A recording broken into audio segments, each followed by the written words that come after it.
मारब से ठुमका के बवाल हो जाए। हाय महफिल में सबके बुरा हाल हो जाए। ऐसे मारब से ठुमका के बवाल हो जाए। हाय महफिल में सबके बुरा हाल हो जाए। सबके दिल चोरावे कहतानी सच है जी। सुना बोली कोई अच्छा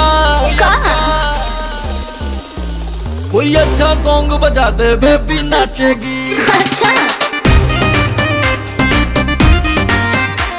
डीजे का बेस बढ़ा दे बेबी नाचेगी। कोई अच्छा सॉन्ग बजा दे बेबी हिलादा हिलादा अरे जिया। लाइट वाला है पर्दानी बारो अपन भेपर देखो नागिन जैसे लचकी कमरिया।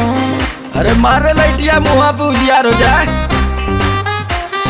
लाइट वाला है पर्दानी बारो अपन भेपर देखो नागिन जैसे लचकी कमरिया। आज धूम तू मचादा करता करता उड़ादा। अच्छा लेला है नोट 2000 लगे पैसा हाथ में रखो भगिया जाने पाछे जी। हमारो दिल तारे पे लागल बा।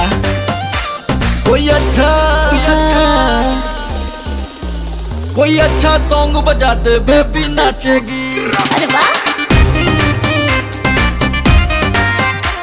डीजे का बेस बढ़ा दे बेबी नाचेगी। कोई अच्छा सॉन्ग बजा दे बेबी नाचूंगी।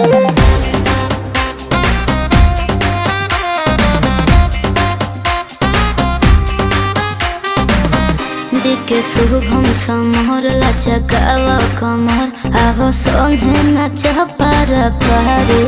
अरे रख दे फोड़ के देखे शुभम समर लचकावा कमर आवो संगे नाच पार पारे। लगताड़ू एकदम फाड़ू सबके पागल कैले बाड़ू। हाँ रेशमी दुपट्टा तू ओढ़ के। अरे तू तो गला के जादू करे नजर से केहू नहीं बचे जी। कोई अच्छा हाँ जी कोई अच्छा सॉन्ग बजा दे बेबी नाचेगी। डीजे का बेस बढ़ा दे बेबी नाचेगी।